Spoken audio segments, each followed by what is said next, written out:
Good evening, Korean citizens, and those who love freedom and democracy all over the world. This is Choi Soo-young. I'm a Korean, a retired Korean secret case officer of the National Intelligence Service of the Republic of Korea. Today, one of my honorable senior alumni sent me with great sentences. So, from now, I'd like to introduce these remarkable, great sentences written by Ryu Gun-il. Mr. Ryu Gun-il is the most famous editor of the Korea. So it is very honor of me to introduce Mr. Ryu Gun-il's the great sentences to all over the world. The title is Democratic Party, Anti-United States, and Pro-China. Under the guise of so-called value diplomacy, the Yoon Suk-yeol administration insists on a peculiar foreign policy centered on Japan, neglecting the geopolitical balance and antagonizing North Korea, China, and Russia. This is a excerpt from the impeachment proposal against President Yoon Suk-yeol submitted on December 12, 2024 by the Democratic Party of Korea, DPK, and other left-wing parties. Their claim is essentially this: President Yoon Suk-yeol focused solely on the South Korea and United States and Japan alliance while adopting a hostile stance toward the authoritarian regimes of North Korea, China, and Russia. This is one of the grounds for impeachment. So, are the Democratic Party and its allies confessing to being anti-United States and pro-China? Half of South Korean anti-United States and pro-China. By December 14th, when the impeachment motion passed the National Assembly, the above phrase had been omitted. Did they realize belatedly that it was a misstep? Even if the phrase was removed, their intentions were already exposed. The Democratic Party, its affiliate parties, and their supporters among the pro-impeachment crowd are ultimately anti-United States and pro-China factions. Is the United States aware of this?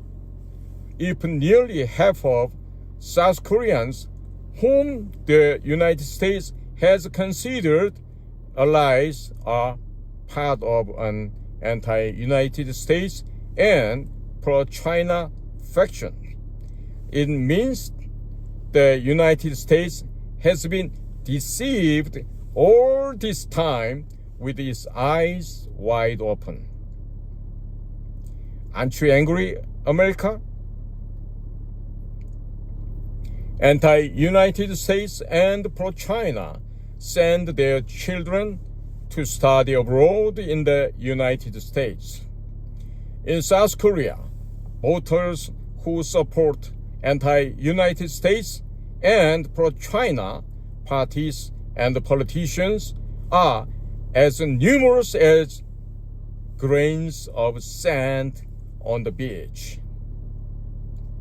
Let's set aside the general public who are often swayed by propaganda. The real issue lies with the intellectual elite, university professors, corporate executives, figures in the entertainment and cultural industries, the press, various professional sectors, and upper middle-class public officials. Among these groups, there is a significant number who fit these descriptions. These individuals are bourgeois in body and third-rate leftists in mind, or at least left-leaning sympathizers. They are victims of leftist indoctrination that labels the United States and the Western world as imperialist. Yet, paradoxically, their lifestyle is steeped in bourgeoisie's comforts, which they thoroughly enjoy. They talk about human rights abuses under past authoritarian regimes in South Korea, but remain silent about the horrific human rights conditions under North Korea's Kim Jong-un regime. Meanwhile, they send their children to study abroad in the United States. This is hypocrisy. Does the United States still not recognize? The United States needs to reflect on this. Will it continue to issue entry visas to these anti-United States, South Korean? Will it allow entry to the activists who were engrossed in anti-United States, pro-North Korea, and pro-China revolutionary movements in the 1980s and who to this day have shown no repentance for their past actions? Many of these individuals are now lawmakers who dominate the National Assembly, sabotaging President Yoon Suk-yeol's administration and policies. Are these people allies of the United States? Once again, are these people allies of the United States? Or are the freedom-loving South Koreans fighting them to the bitter and the true allies? The United States should impose appropriate diplomatic sanctions against these anti-United States activists. The so-called progressive in South Korea essentially adhere to National Liberation People's Democracy, a mere facade for extreme leftist revolution. Does the United States and the new Trump administrations still not recognize the identity of those who stormed the United States embassy in South Korea and caused havoc, the United States must respond with stern measures. Thank you for listening.